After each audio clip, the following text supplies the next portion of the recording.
I'm Amy Harrington. It's May 4th, 2014, and I'm conducting an interview with Julian Fellows on behalf of the Archive of American Television in Beverly Hills, California. So we're going to start with just a few minutes of background information. So what was your name at birth? My name at birth Yes. Was Julian Alexander Fellows, which remains my name to the present day. And where and when were you born? I was born in Cairo, in Egypt, because my father was a diplomat and he was second secretary or something at the embassy at that time. And I was the youngest of four boys born to my parents. It was quite an interesting time in his life, actually. He was out there with Donald Maclean and everyone who all later were revealed as spies, you know, and he'd worked with Burgess in London and everything. So he was sort of on the edge of all that, although as straight as a ruled line himself. And I was born on the 17th of August 1949 because it was his first posting after the demob at the end of the war. And they were there, I think, about another year. I have no memory, actually, of Egypt. And when did you move to London? Oh, in 50 or 51, I think 50. And then in 51 he was taken ill again. He'd had tuberculosis at the end of the war. And my mother had had to go to Africa and kind of rescue him. And then it flared up again. And he went into the Midhurst Hospital for Officers. And he was there for about 2.5 or 3 years. I think it was quite tough for her. But anyway, he came out and then we resumed our life. What part of England did you grow up in? I grew up the very first years in London, in South Kensington. And then my parents bought a country house in East Sussex, quite near Lewes, quite near Glyndebourne, actually. And we went there when I was 9, because it was also the year when I went to boarding school. I went to prep school, and until then it wasn't really practicable for them to live partly in the country. But I was the last one. I'd gone off to boarding school, and so we moved to a village called Chiddingly. And I lived there for many years because we lived there anyway from 59 until my mother died in 1980, and subsequently, 2 years later, my father married again, and I bought the house off him, and I didn't sell it, in fact, until 1999. So all those years, 30 years, I lived there. And were you always interested in performing and entertainment? Yes, I think I was really. I mean, sort of plays in the attic and that kind of thing, and I remember at my prep school they were doing Alice in Wonderland, and I was given the part of the Duchess, who has the fish footman, and all that, and the baby.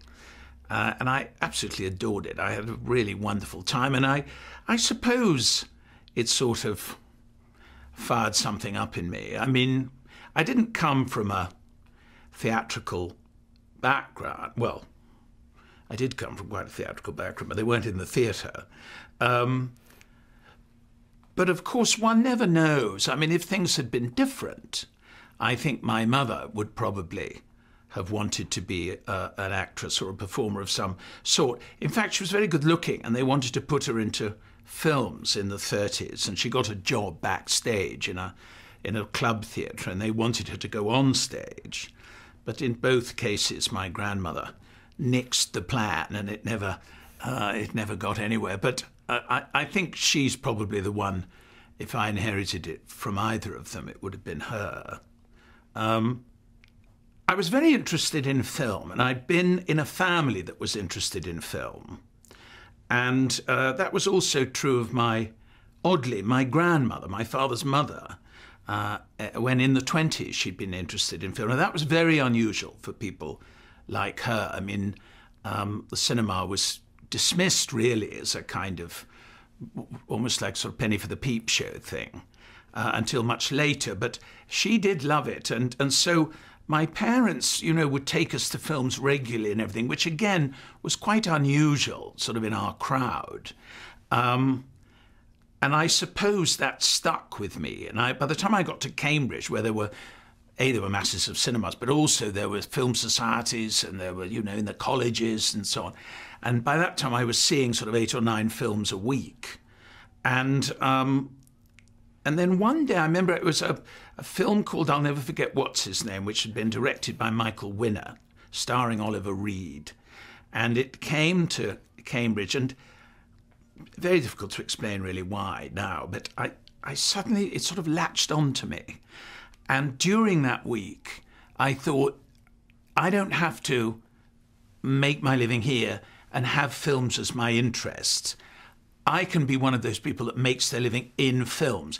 So it was completely the camera that took me into the industry.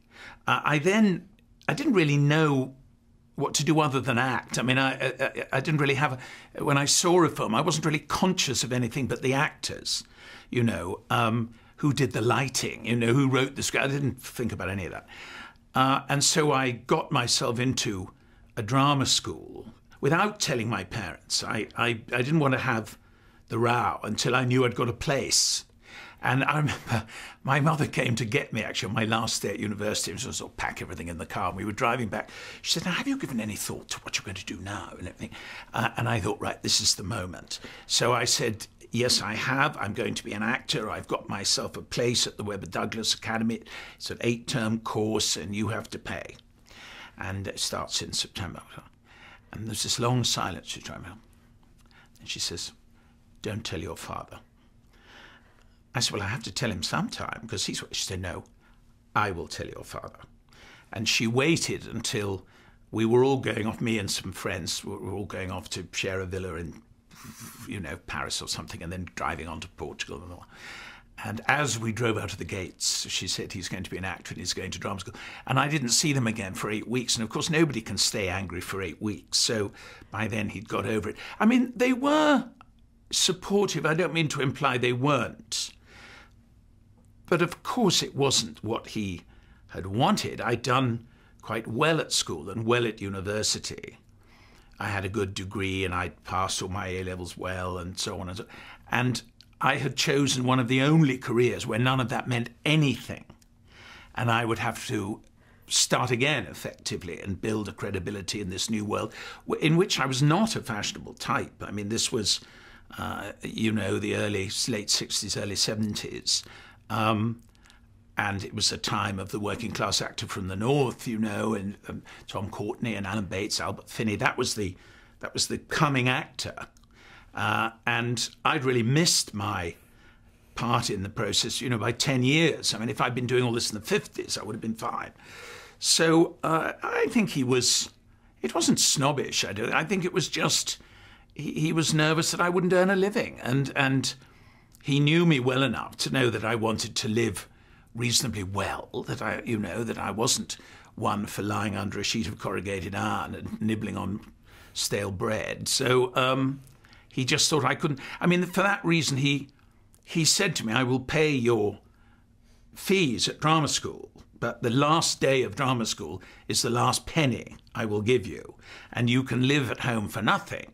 But there was to be no allowance from then on.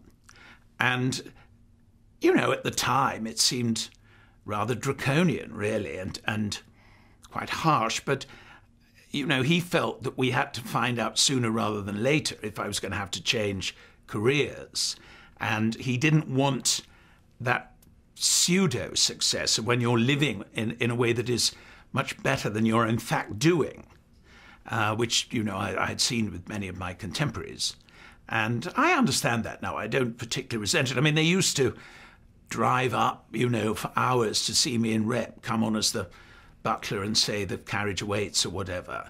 So they were supportive in that way, but not financially. But, I think it is a great incentive when you know that everyone is expecting you not to make a go of it.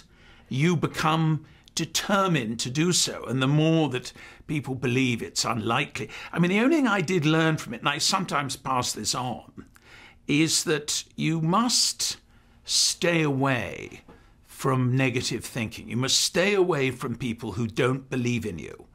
I mean, I had lots of friends from my old world, the world I'd grown up in and my relations and so on. And they all thought it was mad, you know, to go on the stage was like trying to be an astronaut or something. It was just completely idiotic. And I know that for those years, I had to keep them out of my life as much as I could. Because you can't use up your energy trying to justify your choices. You need to be with people who have probably made the same choices and you're being mutually supportive. Later on, I left drama school, I went into rep, and then I, pretty early on, got a part in a West End play with Hayley Mills, who was quite famous then, and a play by Sam Taylor, who wrote Sabrina Fair, you know, and all those. And it was called A Touch of Spring, and it ran for about a year. And then, of course, then it became quite fun for my old friends. So it's this old pal of theirs they'd been sort of debbing with, you know, suddenly there he was on the stage. And at that point, it was all right to let them back in. And from then on, I've always had a social grouping that isn't only based on show business, which I think is quite important, actually, particularly for a writer. Yeah. But, you know, you don't want to be not in the real world. But I mean, I'm the least kind of magic crystal guy you'll ever meet, you know, and I'm as psychic as a door.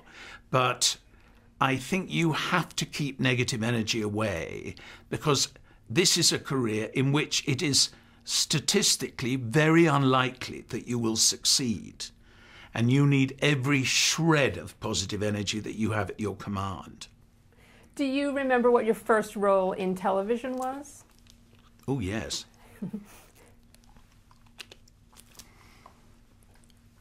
My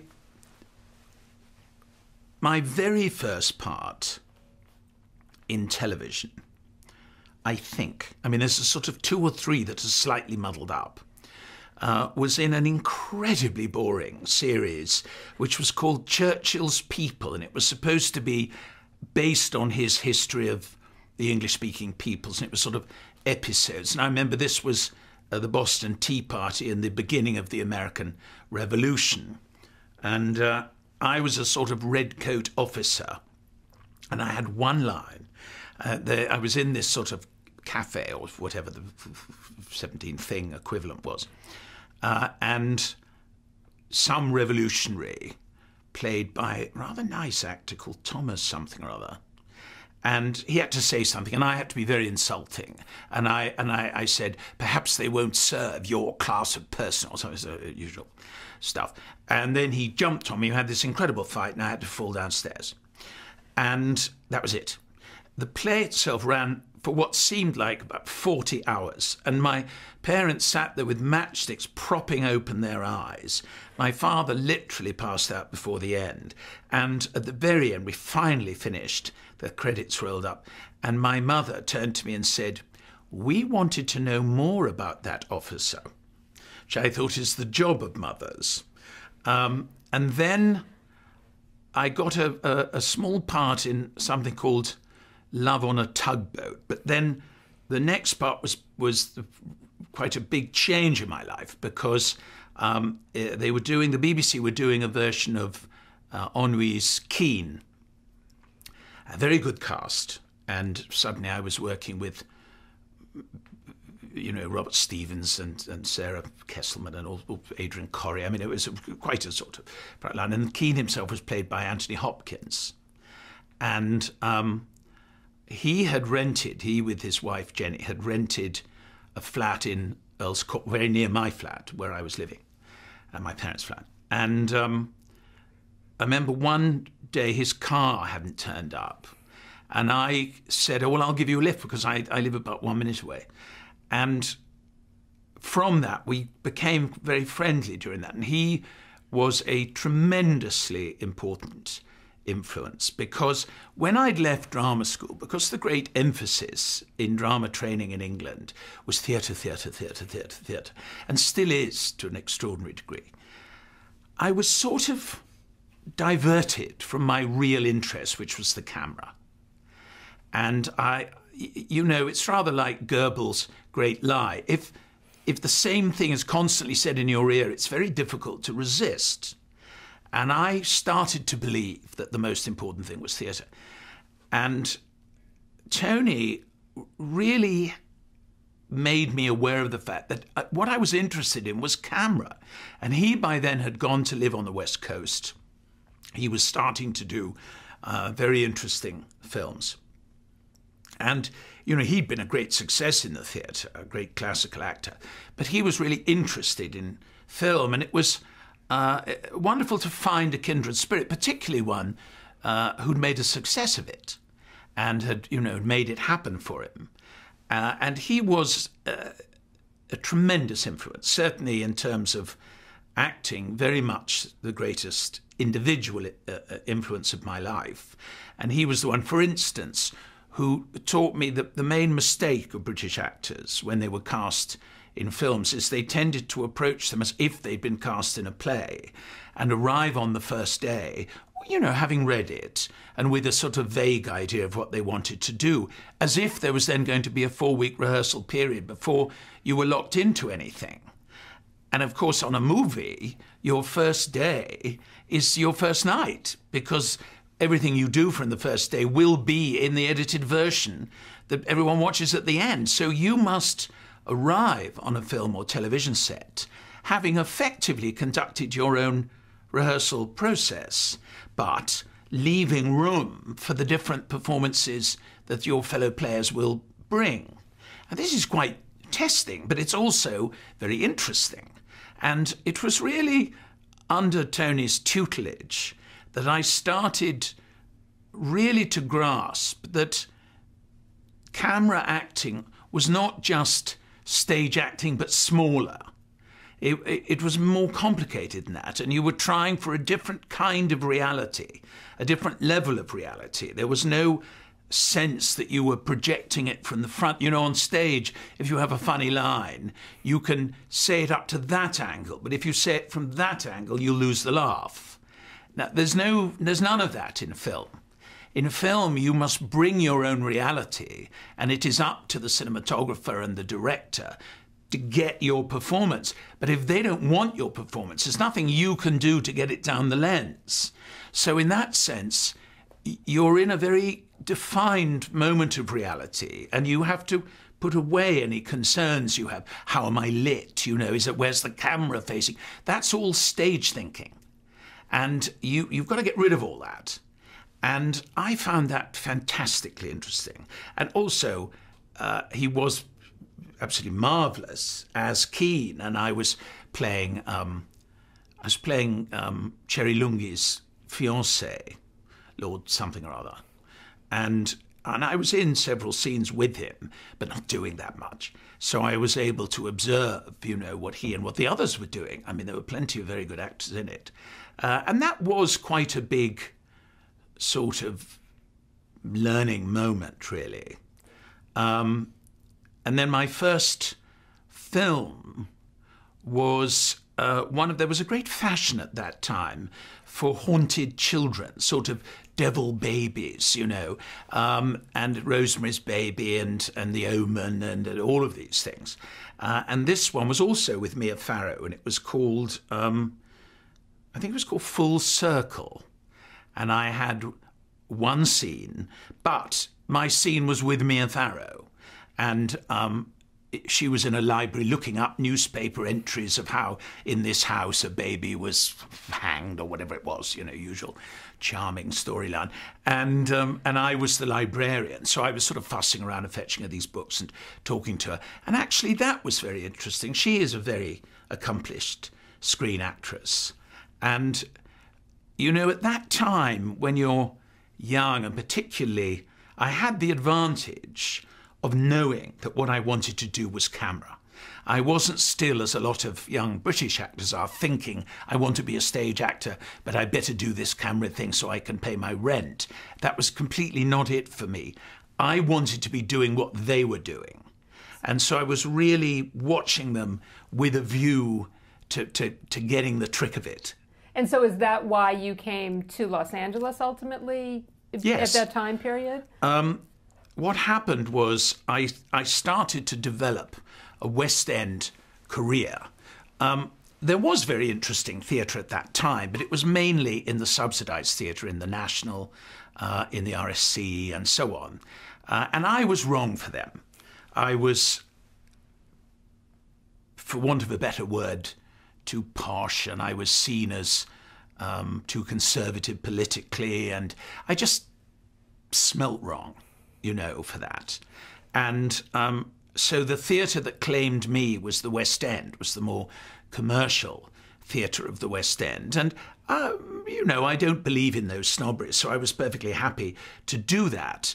But the difference was that if you could get into the National, that was a pretty good path into film, into important television, into really interesting work in front of a camera.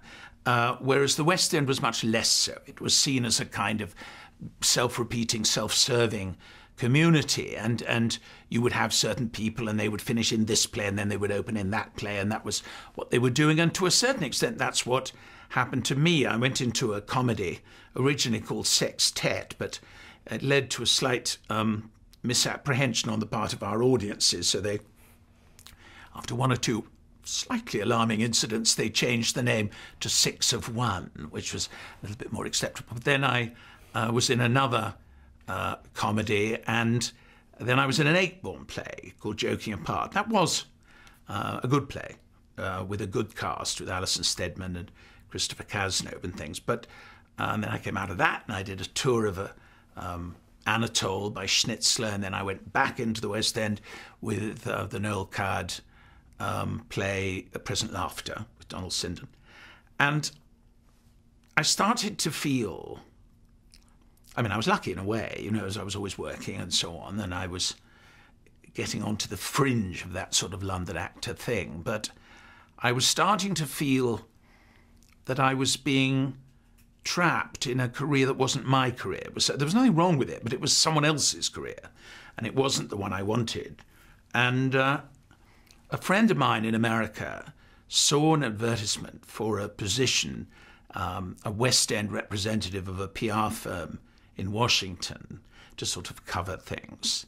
And they wanted various things, and I had all of them, you know, that strange thing. And she'd cut it out, and she said, if you ever want to get a job in America and get a green card, you should apply for this, because I had the degree and experience in theatre and experience in television, and I was a published author, and I'd written for magazines and all of these different things.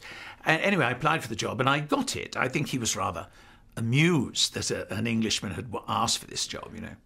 And I got the job and I got the green card, and I went out to America, to Los Angeles. I mean, actually, the job came to an end after about a year, because he then joined Reagan's administration and folded up his business. But anyway, by then I was there. And I stayed for about 2.5 years. I mean, I had come to Hollywood in order to be a movie star. I mean, let us not be in any two minds about that. I can't pretend it was a succès fou, in that the high point was when I failed to replace the dwarf on Fantasy Island. I came second. But it was a very useful period for me nonetheless, because I was reminded once again that film and television was what I was interested in. And I lived here for a time, and I started to look at other people's scripts when I wasn't working.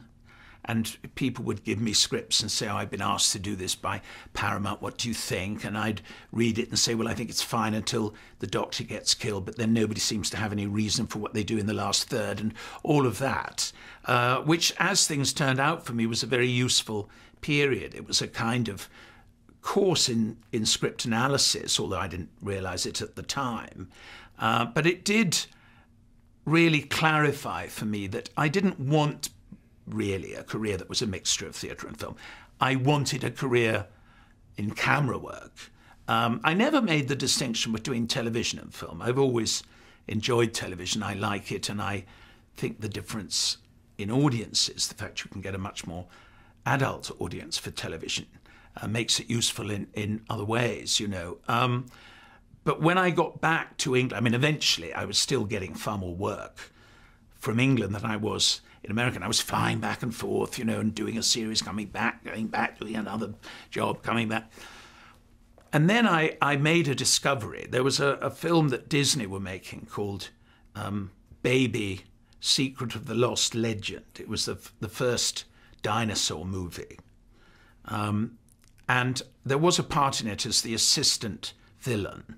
Who, the villain himself was going to be played by Patrick McGowan, and he had a sort of young sidekick called Nigel something or other. And I mean, I was the part, and I couldn't even get an interview in LA. And then I went back to England for, I think, my father's second marriage. And while I was there, my English agent rang up and said, oh, there's a Disney picture they're casting in London, and they'd like to see you for the part of Nigel.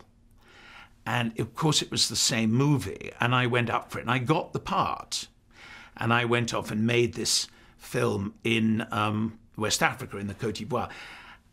And I said to the director at one point, we were having dinner or something, and I said, I don't understand, how was I not able even to get in the door in Los Angeles, but I got an interview straight away in London? He said, oh, well, we felt that, if, you know, the good actors in England, we'd find in England. And that was when I realized that you mustn't go to Los Angeles until your career takes you there. I mean, I think there are two ways, actually, for an English actor to go to Los Angeles. One is when you're very young and very beautiful, and you go and you become a sort of pretend American, and you just have the career of the young and beautiful, and either you get lucky or you don't. And I know Jane Seymour and Pierce Brosnan and so on, and they've done that. They arrived unknown but lovely, and they were picked up by the industry, and that was fine. But I think if you don't do that, you've got to wait until your career brings you, until they want you here. And so when I left LA, I mean, I finally came back and sold my car. My only real regret, actually, was an enormous blue car, like a sort of swimming pool on wheels. I think it was called a Grand Prix. I absolutely adored it. But anyway, I sold it. And when I left, I said to myself, the next time I come to Los Angeles, someone else is paying for the ticket. And I stuck to that. I stuck to that. The next time I came was when I'd been asked to write a draft of the film that came to be called Gosford Park, and Robert Altman and his associates flew me over. We'll get to that in a few minutes, because we definitely want to talk about that. When you were going through like the process for a show like Fantasy Island, and you're here in LA, how did you have an agent that got you that audition? Like, what was that process like in terms of being here versus being in England? I had a wonderful agent who I adored, who was called Tom Jennings. And he had a pretty good ear for the pilots that were looking for English players. And what had happened with that was that originally there was going to be an old English butler who took over from Vilches. But then they suddenly discovered there were about 6 pilots that all had old English butlers. And they thought instead they would have a young English valet. And on the day this decision was made, a sort of comedy valet, he said, this is the part for Julian. And so that was how it all happened. Of course, what I didn't know then, but I do know now, is that in the last analysis at the end, they went back to the original idea, because that's what they always do. Because the original idea has been reached by 27 executives. If they're going to have to change the idea, they've got to go back to all the 27. Who needs it? So, in fact, it was, in fact, an old English butler at the end. But it was an interesting process, you know, going up the Black Tower at Universal and all that stuff. And it was quite a long way from the English career I'd been enjoying up to that point. And so, you know, I was glad of it, really. I mean, I just, in the end, I didn't want the part. And I remember I had this quite strange afternoon. I was sitting by the pool of this extraordinary house that I lived in, rented with Anthony Andrews, I remember. And it was a sort of modern villa up on Blue Jay Way, you know, looking, one of those houses that's coming into land, you know, decorated in early Mitzigena. And I was sitting there, and he said, "Oh, I think we get a call. I think we're going to get an offer. I think we're going to get an offer." And I remember just sitting there thinking, I hope we don't. And really that was one of the reasons I left LA, because if I didn't want that, then what was I doing there? And but I was, I was glad of it. I made some friends then, I have still, and it certainly was a productive time in my life, because when I got back to England, I was much clearer. I was much more, as they say now, focused on what I wanted. It also seems like when you went back, you continued to act, obviously, but you also started to write more for television. You were started to produce. I mean, you were involved in things like Little Lord Fauntleroy and those kind of productions. So why did you decide you wanted to do more behind the scenes as well? There was a little bit of a time gap. I mean, I went back, I think, in 83 or 84, something like that. Mm-hmm. And during the next 2 or 3 years, I started to feel I was running out of energy a bit as an actor. The big time hadn't happened. I was playing bits in this and bits in that and bits in the other. I didn't want to go back on the stage as my main thing. I did actually go to the National and one or two other things. Actually rather interested. I did a play with Dan Day-Lewis and various other people, but I knew that wasn't really what I wanted. And I started to think that I needed a plan B. And I originally didn't think I'd be a writer. I thought I would be a producer of television, because I had done quite a lot of television by then and played, reasonable parts.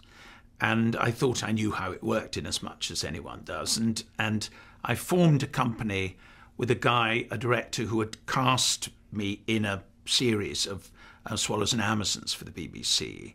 I played the villain in that, and we together came up with this project, Little Sir Nicholas, and we sold it to the BBC, and they decided to develop it, and it was to be 6 half hours, and they commissioned the first half hour, and then they would decide whether to go ahead with it and commission the rest and so on, make the show. And that was in about, I suppose, 88 probably. And I, in my foolishness, decided it would encourage them to make the show if they chose the writer. And they chose a writer, and he handed in a script. And I didn't think it was any good. And I didn't know initially what to do, because I knew if we handed it in, it wouldn't get made and we wouldn't go anywhere. It would be the end. But we'd run out of money. And anyway, I didn't really want to go back to the BBC and say, "We don't like your writer. You should think of another writer, And I knew they wouldn't give us any more money anyway.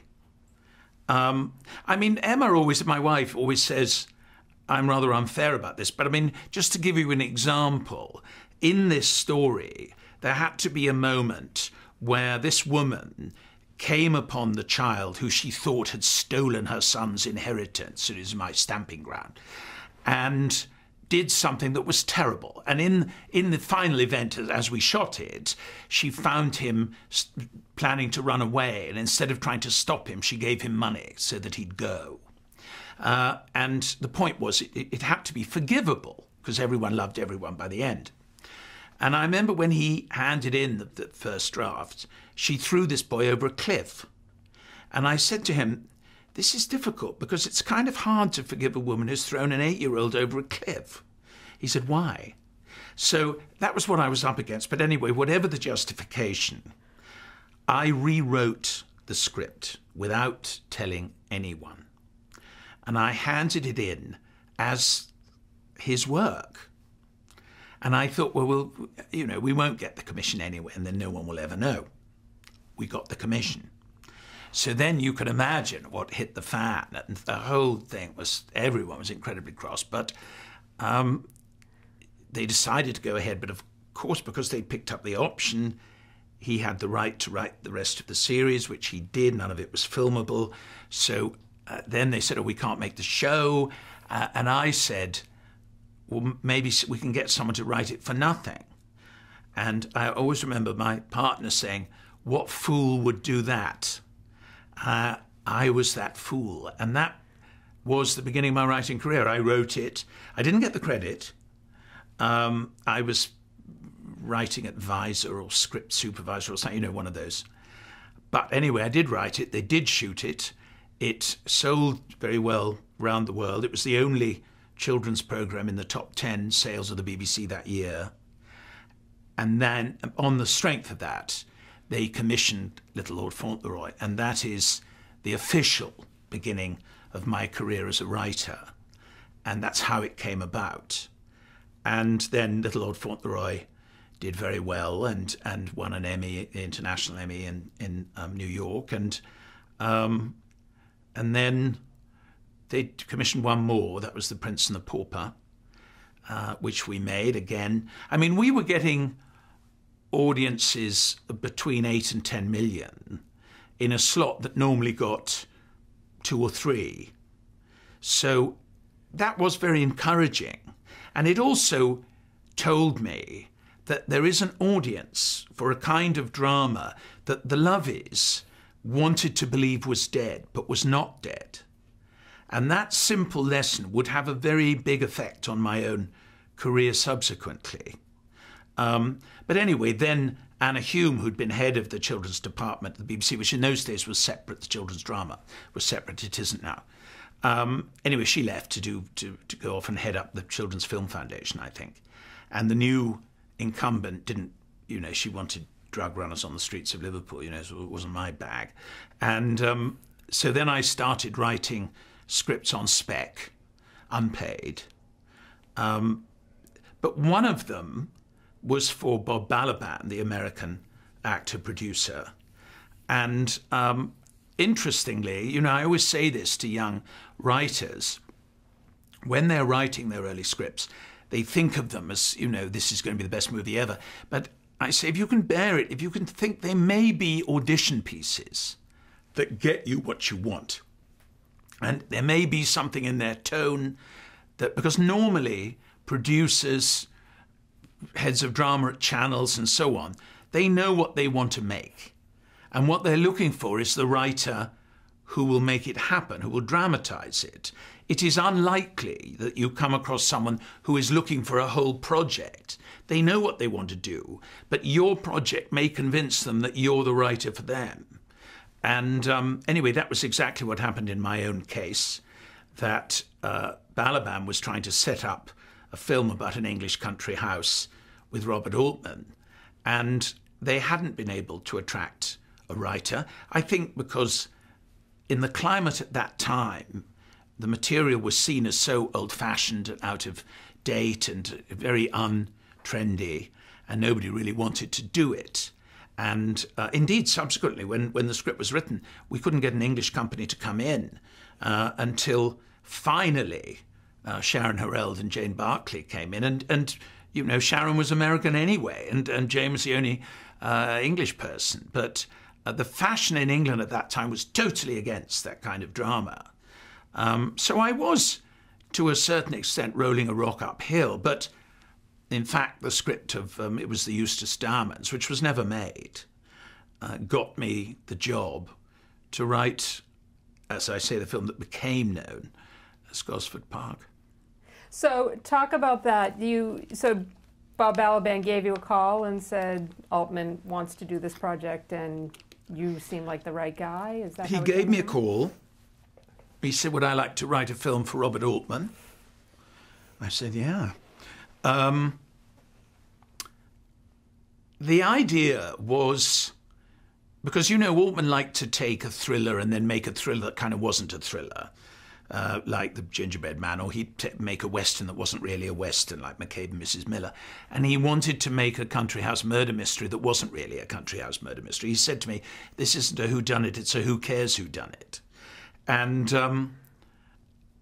to do that, it was his sort of jeu d'esprit that it would be a very accurate representation of country house life, kind of la vie de chateau, of that period of before the war, when that way of life was drawing to an end. And that was my brief. And I was very lucky because I knew how those houses worked. And most writers they approached didn't know how those houses worked and didn't care either. And they weren't interested in that sort of material. And I had been very fortunate because when I was very young, I got interested. I had a sense that there had been this way of life that was only recently gone. I mean, it was dying out in the 50s, when I was a little boy. And people, people's butlers would retire and then they'd never be replaced and so on. And because I was very young, I still had great aunts and alive who I knew. And, my grandfather's eldest sister was born in 1880, presented in 1898, married before the war. She had a house in Cadogan Gardens and a house in the country in Hampshire and so on, and lived that life. And I knew her. She only died when I was 21. So I was able to talk to these women about this way of life. How had it worked? What did you do? Where did you do this? Did you do that? I didn't have any purpose, but I had by then the information. And when this job came to me, I did recognize it. I thought, wow, this is a lucky break for me because I know what he wants and I can give it to him. I know the stuff he wants. Because where Bob Altman was very interesting was he didn't want the film to be generalized. He didn't want that sort of BBC servant acting, where people walk around with a tray. What's on that tray? Where are they going with it? And he didn't want that. He wanted all the time to see clearly what the servants were doing. And so all the tasks, it's like we had advisors, and they came to me, they said, oh, there's a sociological professor or something at Essex University who wants to come and advise on the film. I said, no, I don't want any of that. I know that. I want some servants. And they found these three old people, one who'd been a footman at the Spanish embassy in 1932, one who'd been a kitchen maid for Lady Ivor in Norfolk at that same time, and one who'd been a housemaid at Chequers with the house of Lord Lee, which was then given to the British Prime Ministers. And of course, they were infinitely more interesting, and they had stories about their lives, and some of which were incorporated into the film. And like the kitchen maid, everyone in that kitchen is doing something specific. They're doing a real task. And they got all this equipment, these old ways of cutting and chopping and mixing and mending and blending and, and I loved all that. And I felt Altman was 100% correct, that the specificity of the whole thing makes it feel real. Even though you don't know what that woman is doing, you don't know what that man is doing, but there's something about the clear intent of their purpose that is visible and you can smell. And we also had this sort of joke that very few people spotted, actually, which is that there is no scene in Gosford where a servant isn't present. And when the servant leaves the room, the scene ends. I thought for a moment of doing that in Downton, but I realised that with an ongoing drama it was too limiting. You could never just have a scene with Robin Corey in bed or whatever. There's always, if you watch the film, there's always a valet finishing up or a maid tidying up or a footman just leaving the room or whatever. You never see a scene without a servant. And I loved that. And anyway, I wrote it. I mean, initially, of course, I didn't think it would happen. I mean, I had been in the film and television industry for long enough by that stage to realise that the number of projects that get going is a comparatively small percentage of the whole anyway. And for a completely unknown writer to suddenly be asked to write a film for a guy who was a legend. I mean, Altman was a legend by then, an iconic figure. It just all seemed unlikely. It seemed like the plot of a sort of Rooney Garland musical. And you were still acting. I mean, you were on a series at that point, right? Oh, I was, you were yes. on Monarch of the Glen at that point. I was in Monarch of the Glen. I mean, my acting, of course, having thought it's not going well enough, so now I'll be a producer. The moment I started concentrating on producing and writing, my acting immediately took off. And I was cast by Danny Boyle In For the Greater Good. I had a leading role in that, and then I went on into various things. My favourite, probably, a series called Aristocrats, which was about the family of the second Duke of Richmond, based on Stella Tilliard's book. I played the Duke of Richmond in that. And I just started I went into a Bond movie. I did a movie with Catherine Deneuve. I mean, classic lesson for acting, the less you worry about it, the more it happens. I think also, though, I mean, I've talked a bit about smell. I think I married at 40, and I think that changed my smell.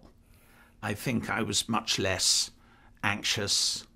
I was happier, At the most basic level, I was having a very good time. It was a very happy time in my life. And anyway, so my acting got going, and I got a running role, quite a leading role, in Monarch of the Glen, and which ran for 7 years. I stayed in it. I left at the beginning of the 5th year, and then I went back, actually, like almost all of us did, not all, to do the last ever episode.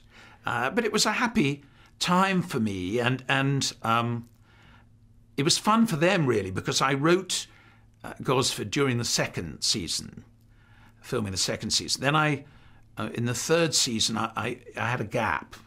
I wasn't in an episode, or I had 1 or 2 out, I can't remember.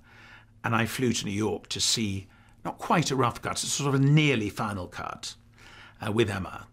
And then the 4th season, I started 3 days after I'd won the Oscar. So it was very intertwined. And in fact, probably shouldn't say this on film, but anyway, I brought the Oscar to the set, and they were all photographed with it and everything else. And if you look very closely, there's a scene where he goes to Glenbogle Castle to visit Molly, who's played by Susan Hampshire, who this character was always in love with. And if you go in, she's in the library working at her desk, and the lamp on the desk, which is not turned on, in fact, you see the lampshade and the golden legs coming out from the bottom of it, because it was our way of marking the fact that we had this strange phenomenon of an Oscar winner making a BBC One drama series. But anyway, it had been very happy time, really, all that very exciting. And I also wrote, because I was literally at the base camp when I was taken to the telephone and offered Mary Poppins by Cameron Mackintosh. And I wrote the script again up in Inverness while I was making Monarch of the Glen, and that was very interesting. I'd never written a musical before. I hadn't written a play. And I remember I came down to London and went to Cameron's very charming house in Regent's Park, and he was introducing me to the 2 musicians, the composer, which was George Stiles, and the lyricist was Anthony Drew. And I was rather nervous because he sort of opened the door, and in came these 2, the most sort of hip-slicking young men you've ever seen off Venice Beach, They were so cool. I mean, you could die from it. And I thought, oh, my God, what are we going to do? And, of course, later they told me, they looked across the room and there was this terrible old fart sitting there in sort of tweeds and brogues, and they thought, oh, no. But actually, we worked together very, very well, and have subsequently written a second musical of The Wind and the Willows, which is about to be put on. And that was a very interesting experience. I enjoyed that very much because a musical is like a sort of Chinese puzzle. And, you write the scene and then they decide, we're going to put a song in this scene, and then part of the dialogue ceases to be dialogue and is lyricized, if there is such a word. And then you say, no, I think it's really important that he has the line, it's my birthday. So then that comes out of the lyric and goes back into the spoken dialogue, and so on and so forth. And all of that is very, for me anyway, very interesting. I think it would be difficult if the writers of the musicals, so sometimes one person does the music and lyrics, or sometimes the book writer does the lyrics. But in this case, we were 3, and we got on very well. I think it would have been harder if we hadn't. But I enjoyed the process, and the show, ended up running 7 years on Broadway, and was another sort of lucky break for me. Anyway, at that point, I did feel that it would be more realistic to accept that I was going to have a writing chunk. I mean, I still hope, rather like Richard Attenborough, that there may be a final chapter when I suddenly re-emerge and start acting again and go back into films or whatever. But, you know, in life, you must go through the doors that open, and you can't make them be the doors that you want to open. And I had to accept that the level of writing work I was being offered was of a much higher caliber and more interesting than what I was being offered as an actor. And ultimately, Gosford Park opened the door in a way to Downton Abbey, even though there was a gap of time in between. Yes, I mean, Gosford opened the door, period. I mean, once you have an Oscar, I always feel out to say copyright after it. You know how they always do when they put it in print. But once you have one, it turns you into a kind of lucky person. It makes you a sort of winner. I mean, everyone always says, oh, after Oscar, the only way is down. But that wasn't true for me. I think it's different if you're a great star, if you're Julia Roberts, and you win for Erin Brockovich, a very well-deserved win, in my opinion. But she was already a great star. She was already at the top of the industry. I'm sure she was pleased to win the award. But, you know, her career could hardly be improved because she was already at the top of it. For someone like me, nobody had ever heard of me, and I suddenly walk out of the back of the cupboard and win, then everyone's aware of you, and they weren't aware of you before. And these different things come to you. And, I mean, you know, they're pretty varied. Some films I'm happy to leave behind. But, you know, Young Victoria was a film I loved, and that did very well. The Tourist was a film of slightly more questionable merit, but nevertheless, you know, I made a lot of money out of it, which gives it a place at my table. And there were other things going on, you know. But then Gareth Neame and I had dinner. We were actually working together trying to set up something else, as it happens. But anyway, it didn't go. And then he had the idea. He said, have you ever thought of doing something in sort of Gosford territory but for television? And that was in, well, whatever it was, I suppose, 2005 or something. I forget now. I can't remember what the first year of Downton was. 2010 is when it... Oh, I see. It must have been later than that then. It would have been about 2008, I suppose, that the very first idea came up. And, I mean, it's interesting, really. I was quite nervous of it. I wasn't sure, really. It seemed to me I was asking for a sort of second helping in a slightly greedy way, and I could read the reviews, you know, so much better in the film. But anyway, I sort of, it's lingered with me, and I was reading a book about the American heiresses who'd gone over and married into English society. There were quite a lot of them, 300 or 400 had married into upper-class English families, and it was called To Marry an English Lord. And some of them had a better time of it than others. But the thought that occurred to me was, you know, we know about these young girls arriving and marrying the Duke of Manchester and the Duke of Marlborough and the Duke of Roxburgh and so on. But what was it like 20, 30 years later, you know, when they were sitting, freezing to death, well, in some incredibly uncomfortable house in Staffordshire? Did they really wish they were on Long Island with their sister, which I always rather suspect? And many of them outlived the way of life they had been imported to save, you know, because they were still there in the 50s and 60s as old ladies. And I was quite intrigued by that. And I suppose from that I had imagined Cora. And then, you know, the others follow suit, and Robert is sort of my father, although I think my father was cleverer, actually, if I'm honest. But he has my father's decency. But like my father, he never really questions the moral universe in which he lives, by what right he occupies his own position in society and everything. He never worries about that.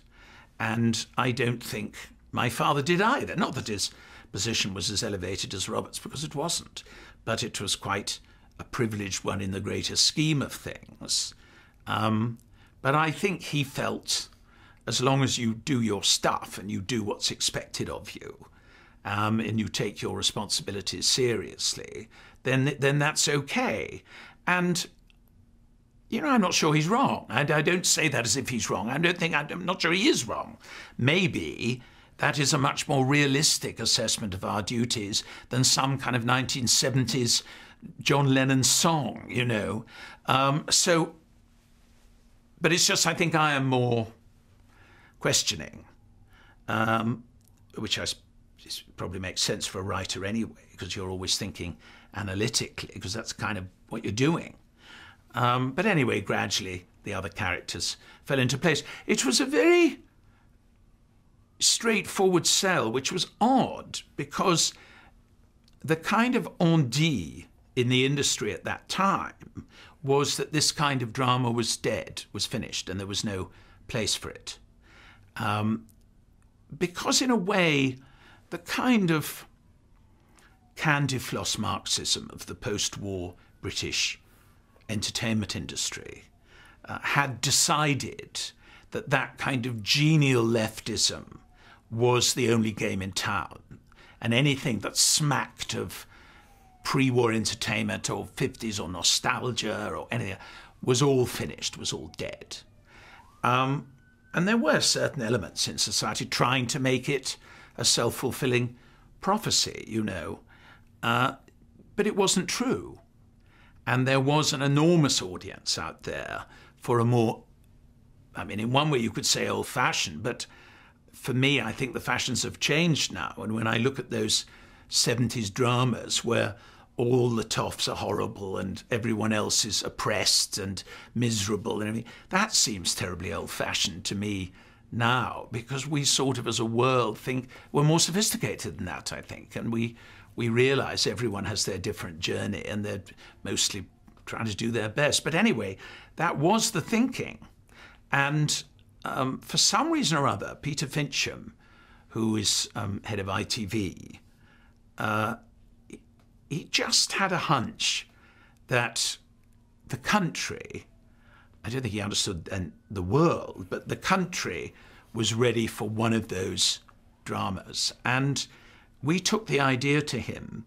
I mean, we worked it up a bit. We had a sort of brief synopsis, but not much more than that. And Gareth and I went and did a kind of selling interview, and he commissioned the first episode straight off. And his two assistants who ran drama for him, Laura Mackey and Sally Haynes, were similarly enthusiastic, which was a surprise to me, because Laura particularly had been tremendously against the BBC dramatising Snobs, my novel Snobs, at one time.